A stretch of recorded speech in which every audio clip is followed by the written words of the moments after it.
Welcome back, everyone. Rob Joswiak here. I hope you're enjoying the channel. This is a continuation of the interview series. I recently did an interview with a friend of mine who joined the Foreign Service later in life. Today, we're going to be talking about becoming a defense attaché, working in a defense attaché office at an embassy. And with me is Sergeant First Class Luke Schupel. Interestingly enough, he and I were at the Defense Information School 17 years ago as very young men, where you study broadcasting, journalism, videography, photography, and in Luke's case, graphic design. Luke, just to start off, why don't you explain to the audience what you do and a little bit of how you kind of got into what you're doing. You know, we both started in the military 17 years ago, and now I'm an FSO. You're working for the DoD at the embassy, Right. and our careers cross paths yet again. Sure. So I work in the Defense Attaché office in Phnom Penh. And basically, the Defense Attaché is kind of an advisor to the ambassador. It sort of mirrors the advisor to the president. The Secretary of Defense advising the president is sort of what it mirrors. And I work as like in the staff. So I help oversee military cooperation agreements, military advice, not just to the ambassador, but also maybe to the country as a whole. And Luke, obviously, this isn't something you can just join the military to do. So if you're Right. watching this video, neither Luke or myself want to give you the idea that you could just join the military to work in the Defense Attaché office. Luke's enlisted. They have Officers, warrant officers, regular officers. But in all cases, you have to be in the military, doing something for a while, and then apply. So, Luke, why don't you explain your background and then how you found out about this and the Right. how the application process went for you? Sure. So Rob, you and me, we both have like a interesting story in the military, unique and not like most people's career. So I joined up in 2005. I was an illustrator. I started working in psychological operations in Fort Bragg. After that, I got picked up to work at the White House for Barack Obama. I was teleprompter operator during that time, and I traveled a lot around the world supporting him. An amazing job, but it's interesting and important to note he was not political. This wasn't political. Right. It's what's called the White House Communication Agency, and we're going to put all the links to anything we mentioned in the bottom. I'll put it down in the bottom of the video. But Luke worked at the White House Communication Agency for President Obama. When you get picked for that, and that's a whole different video and conversation, but when you get picked for that, it has nothing to do with your politics or who's president. You just have qualified, and they send you to the White House, and it's luck of the draw as to the president's. Right. Exactly what's going on now too. You know what I'm saying? We're working for the president. Right. Or the ambassador, his representative here. And so when I was traveling around the world, I would see these defense attaché staff, and be like, man, I wish I could get this job, you know, because they're in great places like Cambodia, you know. And I did some research. I looked into it. It wasn't as difficult, yeah, as you would think it was right. to apply. Yeah. Yeah.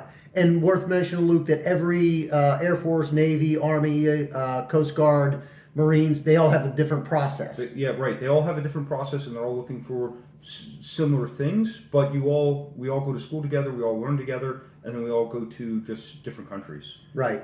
And now you're actually getting a promotion, going to go back and kind of continue in this field. Right. But you're going to be a warrant officer. Right. You want to talk about how that's been for you and some of the differences of being enlisted in a defense attaché versus a warrant officer, and then maybe the commanding officer. Right. So that's one of the real attractive things about this job is if you get really proficient at it at the enlisted level. And enlisted level, again, it's support staff. But I'm going to become a warrant officer and become a defense attaché full time. You know what I'm saying? And I'm going to be working as like a staff advisor or policy advisor to the defense attaché. Your job in the military will be Yep. defense attaché. Yeah. So you're policies. whereas programs. now as enlisted, this is just a 2 or 3 year assignment, correct? Right, And then right. you would go back to Outside of my career field. Correct. So it's like I was doing really good in my career field, and they said, hey, you're really good at illustration, but can you lead in this kind of way? Right. Something like that. So, Luke and I talked before we started the video. It's not just being a foreign service officer. There's a variety of people that work at the embassies, a lot of different pathways into foreign affairs. Right. And this interview series is going to be talking to a host of people from all different walks, all different points in their careers, all different backgrounds, and in this case, different agencies. Luke, any tips, any thoughts, any motivation for someone who's watching this video saying, hey, I'd love to do that, Yeah. or even someone who may be in the military now? What do you suggest to them? What is your advice given your experience and background? Sure, I would say continue to be open-minded. Continue to challenge yourself outside of a traditional path. And then I would also say that this job, the way being enlisted, is one of the ways to get into an embassy without having a degree or being a spouse or something. And Right. like volunteering at the Right. embassy. Yeah, because there are different pathways. Right. And a couple of things. What do you like about it? What are some neat things you've gotten to do?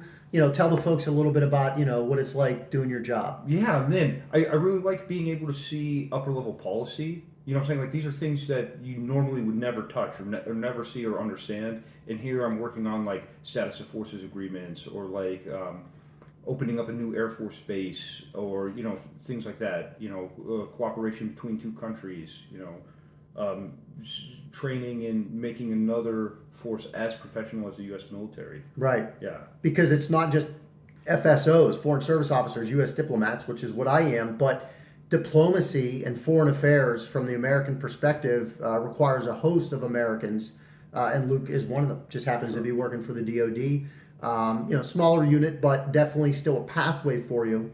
So I hope this channel, as I said with this interview series, can introduce you to different pathways, different people, different perspectives, because you never know where you'll find yourself in life. From Fort Meade all those years ago to working together again at the embassy here in Cambodia. Luke, I want to thank you. Any final thoughts or anything you want to add before we wrap it up? No, I mean, follow your heart, follow your dreams. Yeah. So. And congratulations to you for picking up Warrant Officer. I wish you the best as you head back to the States, here soon to do your training. I too am leaving soon, but yeah, hope you're enjoying the channel.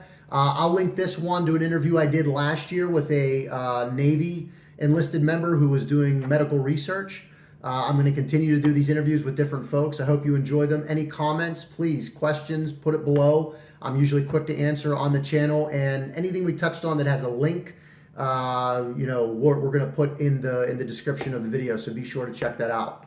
So if you're studying to be in the Foreign Service or looking for avenues into foreign affairs, keep at it. You can do it. Hope you are enjoying the videos.